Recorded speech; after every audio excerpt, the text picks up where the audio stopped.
What's up, everybody? Your boy Ghetto Greg from Punchback Country YouTube channel. And today's show is about Jake Paul and Keyshawn Davis. Stay tuned right after this.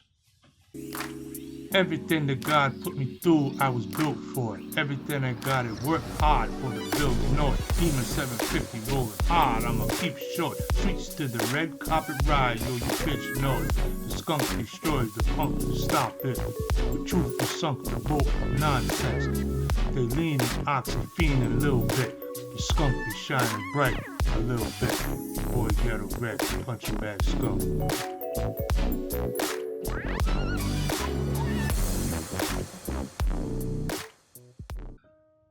Jake Paul is good for boxing. Out there, I said it. I know a lot of people, even in my fan base, take issue with it. Don't really say nothing outright, but take issue with the fact that I said that I kind of not champion Jake Paul, but I just don't see where deserves all this venom. Like, people eat him alive, and I'm like, this kid's been in the game for what, almost 3 years? 3 years now. I mean, literally training 3 years. He had a couple of fights. You can beat up his caliber of opponents. You can do that all day long. You can do that about anybody. I could do that about Canelo. I got a video where I run down all his opponents to show that they're all B and C level mediocre guys. You know what I mean? He's never fought a great black fighter.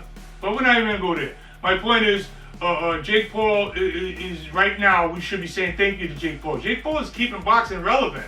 Dana White in the UFC would already destroy boxing. I know people, one of my best friends, Tyrone the Harlem Butcher Jackson, likes to tell people that boxing ain't going nowhere. Can't listen, Tyrone. I could, because the fan base today is not like the fan base when we was coming up. The fan base today is a bunch of keyboard nerds who buy $100 tickets. I mean, but Jake Paul keeps boxing relevant because the kids, the keyboard nerds, these guys, they like jiu-jitsu and UFC and all that stuff. They're not traditional boxing fans like us.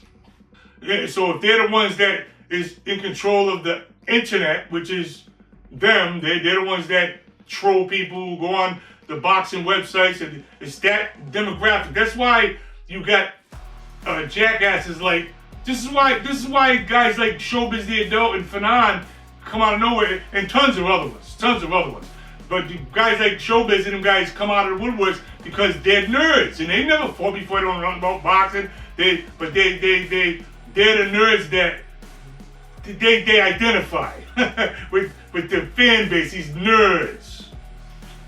So what I'm trying to say is that Jake Paul is from that world too. Jake Paul is a nerd. He's a YouTube nerd. So I give him props because he keeps he's training and he does work out. As far as I know, he's working, trying to get better, and he has got better. Listen, he got in the ring with Mike Tyson. I don't give a damn. Mike Tyson was 70 years old. He's still Mike Tyson. And he's dangerous for a round. Listen, even Mike Tyson in his prime was only dangerous for 3 rounds. Everyone knows that. Hold him a little bit for 3 rounds. Then by 4th and on, he's not doing anything. Look, Bone Crusher Smith, yeah, we know that. But for 1 round, 2 rounds, even at 70, Mike Tyson's dangerous. And we know Jake Paul ran that first 2 rounds. But my point is this. Look, the guy showed class after he beat Tyson, and I still believe that he could have stopped Tyson. If you look at the fight, the last 2 rounds, I think he could have stopped him if he stopped throwing, hit them bomb, haymaker right hands, but he didn't do it. He pulled up on him. Jake Paul gets fighters paid like Amanda Serrano, with my boy, big fan of one of her big fans, my boy Milton Lubin, who by the way gave me that glove up there that's autographed by Tank Davis. Just want to give a shout out to Milton Lubin. I also want to give a quick shout, since I'm doing shout outs, RWB Sports. Just want to give a couple shout outs. But anyway, let me get back to what I'm talking about. You guys are beating Jake Paul up, and I think it's unfair. I mean, he's been here. He's getting fighters paid on his undercard that would otherwise wouldn't get the paydays. He ain't no worse than them other bums that I don't like. Well, I don't want to say I don't like them because then it sounds like personal. I just think they're just bad for boxing. Like Rolly Romero, it's bad for boxing. What's the other one? Ryan Garcia. He just don't know how to fight. I've been saying that for years. You go to back of my archive, look at my videos on Ryan Garcia from 5 years ago, and I was telling you the same thing I'm saying right now. As a matter of fact, with him and Rolly Romero, that he don't know how to fight. He never. He learned how to throw that hook now a little better, but he still keeps his head up too high. He just don't, basic fundamentals, he just don't have them. But I notice a lot of the fighters today don't have basic fundamentals. Yeah, I mean, they don't put their body into the punches anymore. They just kind of do this, like, this little tap and jump, this fencing jump. They don't, like, throw punches like, they don't, it's just something. It's not like our fighters. But anyway, that's just time going by. I'm just, you know, I stamped Jake Paul. I know that doesn't sit back right with a lot of my fan base, but it is what it is, brothers. The kid's been here. He hasn't went nowhere. He's still fighting, training. He gets fighters paid. He keeps boxing relevant from being washed over. You know what I mean? When people with jackass like Canelo got a monopoly on the game, and his fans, the fanatical fans, don't care who he beats, and they call, you know what I mean? Like Jake. That's why I'm glad he's trolling Canelo right now. He's trolling him. I'm glad he's trolling the hell out of Canelo. Hey, Jake Paul, keep trolling Canelo. Troll that son of a gun till he gets in the ring with you. I'd give Jake Paul a shot against Canelo. I don't think Canelo's all that great. Never did. Good fighter, not great. They throw the term great around so much now that everyone's great now. Great should be reserved for the Michael Jordans, the Muhammad Alis, the Tom Brady's. Great should be something that you only see that once a generation. But if you listen to the stupid idiot fans today, everybody's great. Usyk is great. Really? Everyone's great. Tyson Fury's great. You know, Tank Davis, that's my favorite fighter. But Tank Davis got to fight more quality composition. But anyway, you know, listen, I just lighten up on Jake Paul. He's my homie, and I think he's good. I think he's good for boxing. He ain't bad for boxing. Rolly Romero and Ryan Garcia, he ain't no better for boxing than them two nuts.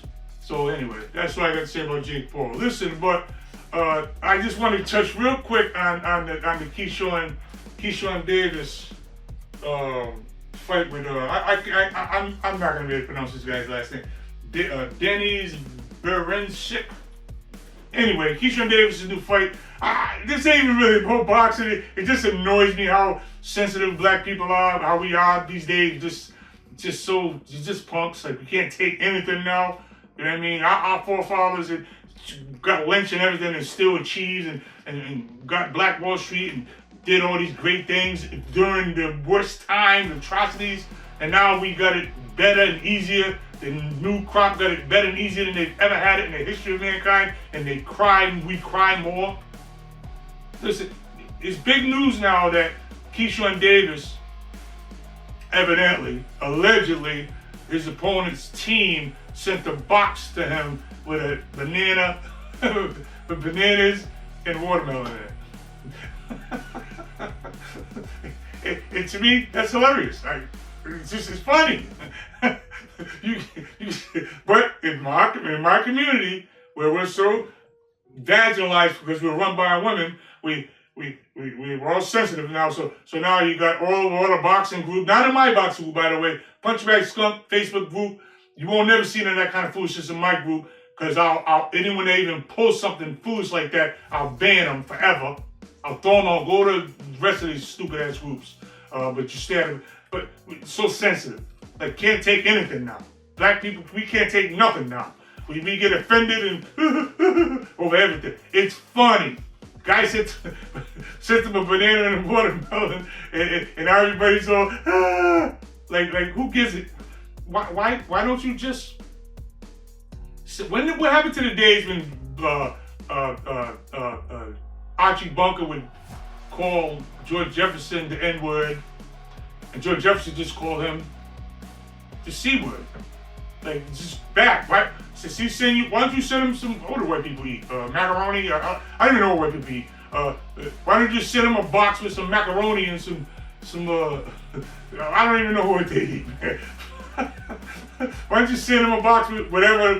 Google it. What do white people eat? And no one knows. What Dave Chappelle said, no one knows what white people eat. But anyway, why don't you do that instead of making? Now we gotta.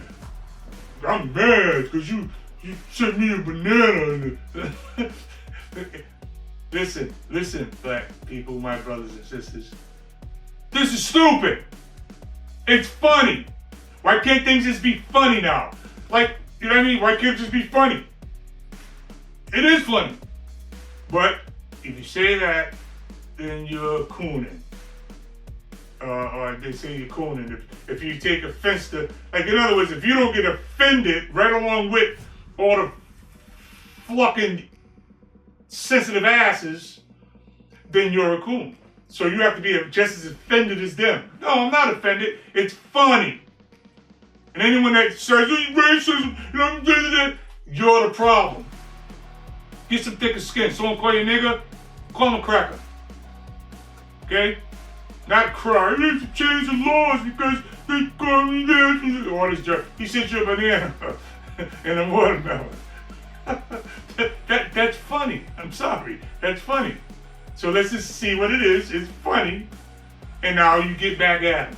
You don't march and change laws and cry. And I can't take you niggas no more, man.